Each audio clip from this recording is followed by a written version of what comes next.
বরঞ্চ আরেক শ্রেণীর ব্যক্তি রয়েছে যাদেরকে আল্লাহ পাক রব্বুল আলামিন ভালোবাসেন। কাদেরকে ভালোবাসেন? ওয়াল্লাহু ইউহিব্বুস সাবিরিন, ওয়াল্লাহু ইউহিব্বুস সাবিরিন।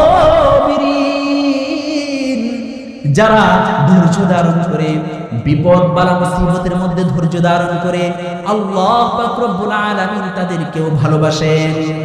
আল্লাহ মুমিন বান্দাদেরকে পরীক্ষা করার জন্য অনেক সময় অনেক বালা মুসিবত দিয়ে থাকেন যে আমার মুমিন বান্দা কেমন, তাকে সাধারণ ভালোবাসবো নাকি স্পেশাল যে কাতার রয়েছে, যারা অত্যাধিক ভালোবাসার মাধ্যমে আমি কাল কিয়ামতের ময়দানে একটা বেষ্টনী থাকবে, এই বেষ্টনীর মধ্যে ওই সমস্ত স্পেশাল ব্যক্তি থাকবে, গেস্ট থাকবে, যাদেরকে আমি অত্যাধিক ভালোবাসতাম, ওই কাতারে নিয়ে যাব নাকি স্বাভাবিক ভিআইপির মধ্যে নাকি ভিভিআইপির মধ্যে সে তার স্থান দখল করবে, এটাকে নির্ণয় করার জন্য অনেক সময় আল্লাহ পাক রব্বুল আলামিন মুমিন বান্দাদেরকে বালা মুসিবত দিয়ে থাকেন।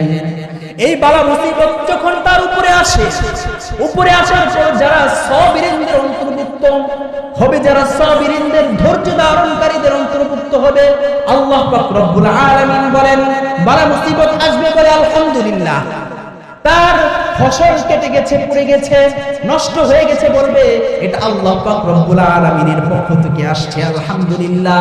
ব্যবসা বাণিজ্যের মধ্যে লাভ হয় না, তার মাসিক ইনকাম হলো 1,45,000, কিন্তু এই মাসে তার আয় হয়েছে মাত্র 45,000, 1 লাখ টাকা তার ইনকাম হয় নাই, ইনকাম কম হয়েছে 1 লাখ টাকা।